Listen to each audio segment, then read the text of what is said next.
हाँ जी दोस्तों, तो चलिए अब थोड़ा बात कर लें हमारे उन बच्चों के लिए जिनका रिजल्ट अभी आया है। तो देखो, मैं तो शुरू से ही आप लोगों से कहता हूं कि अगर शुरू में ही हम लोग ये मान लेते या लोगों की सुन लेते कि सीए तो बहुत मुश्किल है, सीए तो बहुत टफ है, यहां तो सीए करने वाले ही मिलते हैं, बनने वाले तो मिलते नहीं, तो आज सोचिए ये मुकाम कैसे हासिल होता है ना। तो किसी ने सही कहा है, करने से ही होता है।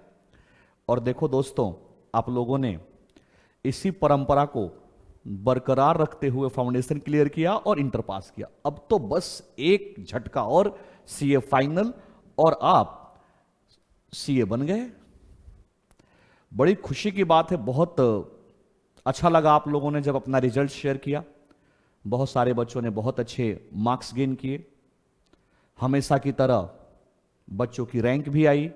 जितने भी रैंक होल्डर्स हैं जो मुझे सुन रहे होंगे, सारे रैंक होल्डर्स को कॉन्ग्रेचुलेसन। जितने बच्चे पास हुए हैं ऑल ओवर इंडिया में, जितने लोग पास हुए हैं, इरिस्पेक्टिव ऑफ कि उन्होंने क्लासेस कहां से ली, फर्क नहीं पड़ता। रिजल्ट आने के बाद आप पास हुए, आप हमारे क्लब में आने में बस आपका एक स्टेप है। तो आप सब लोगों का स्वागत है, बहुत खुशी की बात है ये।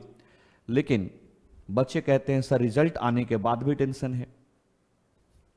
बेटा, पूरे जीवन में जब तक लाइफ चलती रहेगी, हर स्टेज पे कुछ ना कुछ तो चैलेंजेस आएंगे, और ये चैलेंजेस जिंदगी जीने के लिए जरूरी है।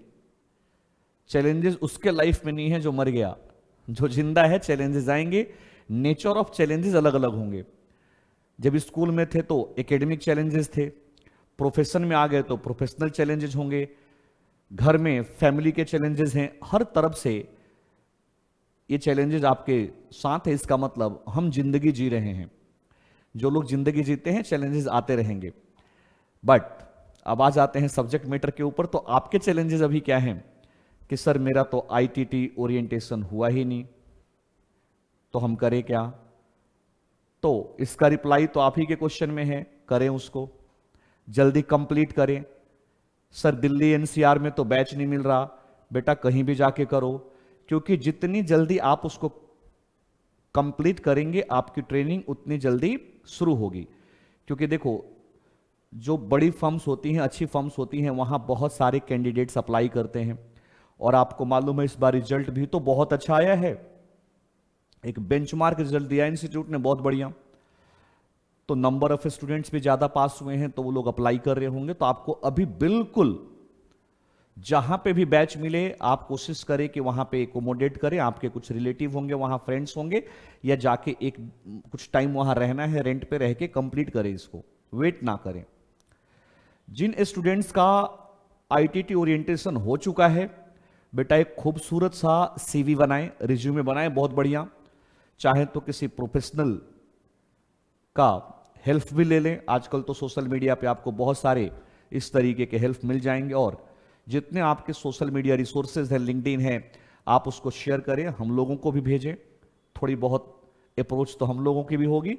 हम पूरी कोशिश करेंगे कि जिस डोमेन में आप जाना चाहते हैं, जो आपकी इच्छा है, वो पूरी हो।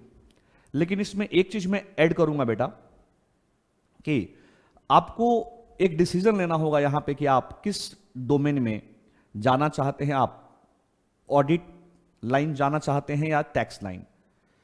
क्योंकि इसमें बच्चे ना हम लोगों से पूछते हैं कि सर ऑडिट में जाए कि टैक्स में, ये आपका इंटरेस्ट है। स्कोप दोनों में है। As far as scope is concern, scope दोनों में है। आप चाहे टैक्स में जाओ, आप चाहे ऑडिट में जाओ, स्कोप का कोई इशू नहीं है। आपके इंटरेस्ट की बात है। आप आउट स्टेशन जा सकते हो, आप घर से बाहर रह सकते हो बहुत टाइम तक। क्योंकि आपको ऑडिट में, अगर आप दिल्ली एनसीआर में रहते हो, आपको कोलकाता जाना होगा, आपको मुंबई जाना होगा, आपको तमिलनाडु जाना होगा। पूरे इंडिया में जहां पे भी आपके फर्म के क्लाइंट्स होंगे, वहां आपको ऑडिट कंडक्ट करने के लिए जाना होगा। तो अगर आपको घूमना फिरना बहुत अच्छा लगता है, बाहर जाना अच्छा लगता है, फैमिली आपको अलाउ करती है, तो आप ऑडिट में जा सकते हैं। प्लस इसके अलावा भी देखो, ये सब चीजें तो एकोमोडेटिव हो जाती हैं। इनके अलावा सब्जेक्ट में आपका इंटरेस्ट है कि नहीं। क्योंकि बेटा देखो, जो लाइन आप आज सेलेक्ट कर लोगे, यह आपके पूरे लाइफ भर के लिए हो जाएगा। ये बहुत ही टफ डिसीजन है आपका। क्योंकि 5 साल बाद 6 साल बाद लाइन चेंज नहीं होता, और अगर चेंज होता है तो उसको उसको कंपनसेट करना पड़ता है, फिर आप दूसरे लाइन में जाओगे, वहां के लिए 0 हो जाओगे, है ना।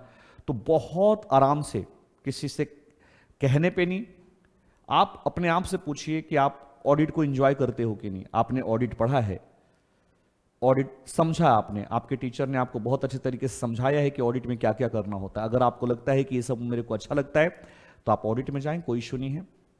लेकिन आपको लगता है नहीं, टैक्स बढ़िया पेपर है, डायनेमिक पेपर है, अमेंडमेंट्स आते रहते हैं, चेंज आते रहते हैं, रिवार्डिंग पेपर है, इसकी प्रैक्टिस तो हम लोग डे 1 से घर बैठ के कर सकते हैं, मजा आया था टैक्स में, मैं टैक्स में जाना चाहता हूं, मैं बहुत अपडेट लर्निंग केस लॉज पढ़ना चाहता हूं, तो बेटा आपके लिए टैक्स है। तो ये डिसीजन आपको लेना है। हमसे इन्फ्लुएंस होकर लोगे, कल को आपको मजा नहीं आएगा तो आप कहोगे देखो सर ने हमें ये सलाह दे दी थी। तो ये डिसीजन आप लें, और जिस लाइन को सिलेक्ट करें उसमें भी फर्दर क्लासिफिकेशन होता है कि आप ऑडिट में, इंटरनल ऑडिट में जाएंगे कि स्टैट्यूटरी ऑडिट। तो विदाउट डाउट मैं तो आपको यही बोलूंगा, स्टैट्यूटरी ऑडिट में जाएं आप। अगर टैक्स में जा रहे हैं तो आप कॉर्पोरेट टैक्स, इंटरनेशनल टैक्स, इन सब चीजों में जाएं, मर्जर इक्विजिशन में जाएं आप, अच्छे प्रोफाइल में जाएं आप, है ना। फर्म्स ऑब्वियसली अगर आपको बिग 4 में चांस मिलता है, आपको बिग 4 में अप्लाई करना चाहिए। बट अगर वहां चांस नहीं मिलता, या वहां से कॉल नहीं आती, वहां शॉर्टलिस्ट नहीं होते, तो आपको परेशान होने की कोई जरूरत नहीं है। कोई ऐसा नहीं है कि अगर बिग 4 में मेरी आर्टिकलशिप ट्रेनिंग नहीं लगी तो मेरी दुनिया उजड़ गई, ऐसा कुछ भी नहीं है। बहुत सारी फर्म्स इतनी अच्छी हैं जो मीडियोकर फर्म है। देखो बिग 4 तो 4 ही है ना, उसके अलावा बहुत सारी ऐसी फर्म्स हैं जो आपको बहुत बेहतर तरीके से ट्रेन करेंगी, उनके पास भी बहुत अच्छे अच्छे क्लाइंट्स हैं, ऐसा कुछ भी नहीं है।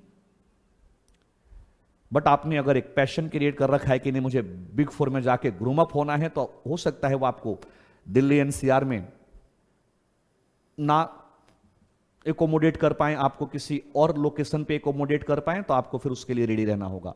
उनके बेंगलोर में भी ऑफिसेज होंगे, उनके मुंबई में भी ऑफिसेज होंगे, उनके चेन्नई में भी होंगे, कोलकाता में भी होंगे। तो जहां पे एकोमोडेट करेंगे आपको जाना होगा, आप जा सकते हैं, आपको जाना चाहिए अगर आपका पैशन है कि वहीं से करना है। एक ब्रांडिंग तो है, इसमें कोई दो राय नहीं है। लेकिन अगर आप काम के लिए पैशनेट हो, तो जो मीडियोकर फर्म्स होती हैं, हो सकता है कि वो आपको बिग 4 से बेहतर गाइड करे और बेहतर सिखा दे, तो ऐसा कुछ भी नहीं है। तो आप एक माइंड मेकअप करें, अच्छी फर्म की लिस्ट निकालें, सोशल मीडिया पे हर चीज अवेलेबल है, अपने रिस्पेक्टिव टीचर से कांटेक्ट करें और उनसे एक बार पूछ लें कि सर ये फर्म है और यहां पे मैं अप्लाई करना चाहता हूं। क्योंकि अब तो देखो आपको 2 साल ट्रेनिंग ही करनी है, उसके बाद आपका फाइनल का अटेम्प्ट आएगा 6 मंथ बाद, तो आपके पास सफिशिएंट टाइम होगा स्टडी करने का। तो 2 साल बेहतर तरीके से ट्रेनिंग करें, कुछ सीखें, क्योंकि देखो ये प्रोफेशनल एग्जाम है, एग्जाम पास कर देने से आपकी वैल्यू नहीं होगी, काम सीखने से भी वैल्यू होगी। तो जल्दी से रिज्यूमे सेट करें अपना, अप्लाई करें और इंटरव्यू देने जाएं। अगर कॉल नहीं आ रहा है तो कोई बात नहीं, वॉक इन कर लें, सीपी पहुंच जाएं। 10 फर्म में रोज जाओगे, 2-4 लोग आपको एंटरटेन कर लेंगे। आज भी ऐसा नहीं है कि आपका वॉक इन इंटरव्यू नहीं होता, कई बार तो कई अच्छे बच्चों का वॉक इन के थ्रू ही ट्रेनिंग हो गई। तो आप जाएं, कम से कम 2-4-10 लोगों से आप मिलोगे तो आपके अंदर कॉन्फिडेंस आएगा। पढ़ के कुछ नहीं जाना, जो आपने पढ़ा है वही पढ़ के जाइए। आपने जो टेक्स्ट पढ़ा हुआ है वो वही पूछेंगे, जो आपको इंटरव्यू करेंगे उनको मालूम है कि आप इंटर का एग्जाम दे के आए हो, आपसे फाइनल का क्वेश्चन नहीं पूछेंगे, वो वही पूछेंगे आपसे। एक बार बस गो थ्रू कर लो जो आपने अभी तक पढ़ा है। हाँ, बस वहां पे किसी क्वेश्चन का जवाब नेगेटिव में मत देना, कि वो आपको बोलेंगे कि देखो आपको पढ़ने का टाइम कम मिलेगा, आप बोलना सर ठीक है ना, पहले काम सीख लेते हैं, ये भी तो स्टडी का पार्ट ही है। तो थोड़ा सा ऐसा नेगेटिव रिप्लाई नहीं करना होता है कि जहां पे उनका मन जो है वो लगे कि नहीं आ रही है, तो बाद में चल के प्रॉब्लम क्रिएट करेगा, है ना। आजकल ऑफिस में 9-10 बजते हैं, या आपको मान के चलना पड़ेगा, वो समय खत्म हो गया कि आप 5:30-6 बजे सोचोगे कि घर आ जाएं। तो ये सब आप थोड़ा एकोमोडेटिव बनोगे तो आपको बहुत कोऑपरेट करेंगे, कोई भी फर्म आपको कोऑपरेट करेगी। कोई दिक्कत होगी तो हम लोग बैठे ही, आप हम लोगों से बात कर सकते हो। तो बहुत ही प्रोफेशनल तरीके से सोच के आपको फर्म सिलेक्ट करनी है, अपना डोमेन सिलेक्ट करना है और अपनी ट्रेनिंग शुरू करनी है।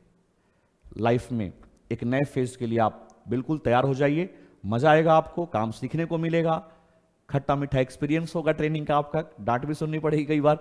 दूसरा, अगर आपका फर्स्ट ग्रुप हुआ है तो ऑब्वियसली आप सेकंड ग्रुप की तैयारी करें, क्योंकि अब नए सिस्टम में जो इंस्टीट्यूट ने नया सिस्टम इंट्रोड्यूस किया है इंटर के लिए, उसके अंदर तो ट्रेनिंग आपकी बोथ ग्रुप के बाद ही होगी।